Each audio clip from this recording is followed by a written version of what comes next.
Med opravki, na katere te dni še ne velja prepoved, so gibanje po lastnem vrtu, samostojni sprehodi v naravi in skrivni obiski ljubimcev. Ne, hecam se, res ne obiskovati ljubimcev. Vsaj ne brez zaščite, če veste, kaj mislim.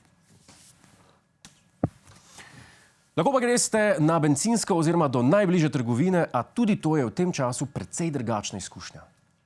Trgovine po državi na različne načine izvajajo ukrepe, da bi preprečili protestne stike. Že v skoraj vseh poslovalnicah trgovin vas bodo na blagajni presenetili zamaskirani zaposleni, ki so ujeti za pleksi steklom in opozorili napisi na vsakem koraku.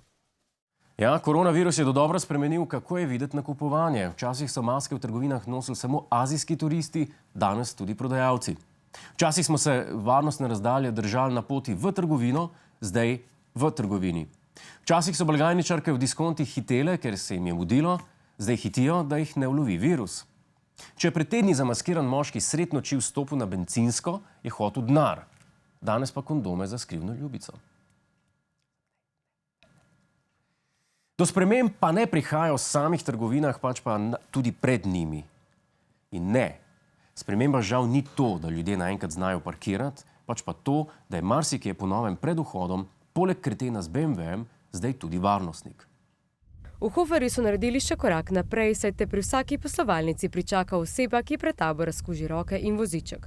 Delo opravljajo mladi preko študentskega servisa, za delo pa so plačani več kot 10 evrov na uro. Ja, kdo bi si mislil, da bo prišel čas, ko bo najbolj iskan poklic večni študent? Ampak dajmo pogledati z dobre strani. Omenjenega kadra imamo v Sloveniji v izobilju.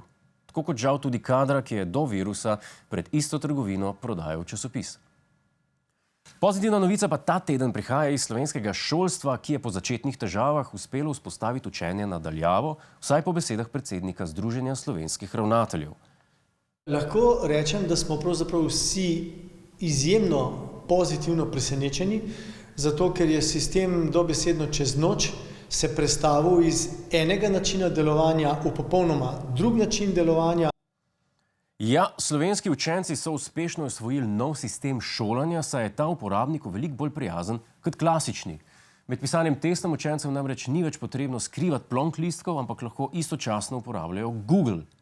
Če pa kdo zamudi z domačo nalogo, pa lahko zato preprosto okrivi slab prenos podatkov. Učenci so torej na boljšem, na slabšem pa sta dve drugi skupini ljudi. Dela vsekakor več za vse vključene v izobraževalni proces. Ne smemo pozabiti še na starše osnovnošolcev, ki so prevzeli tudi delno vlogo učitelja.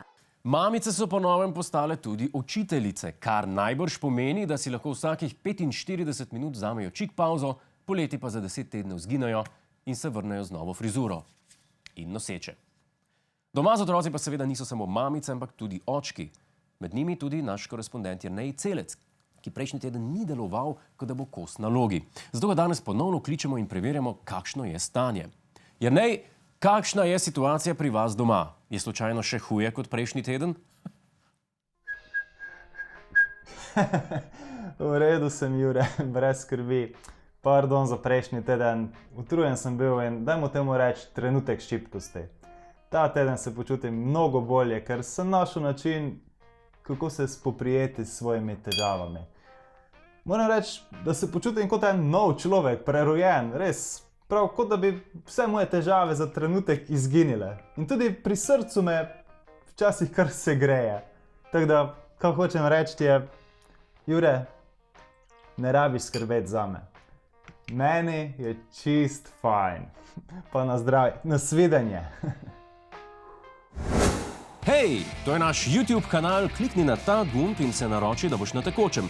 Polajkaj pa nas tudi na Facebooku in na Twitterju, pa na ulici, pa na kakšnem javnem WC-ju.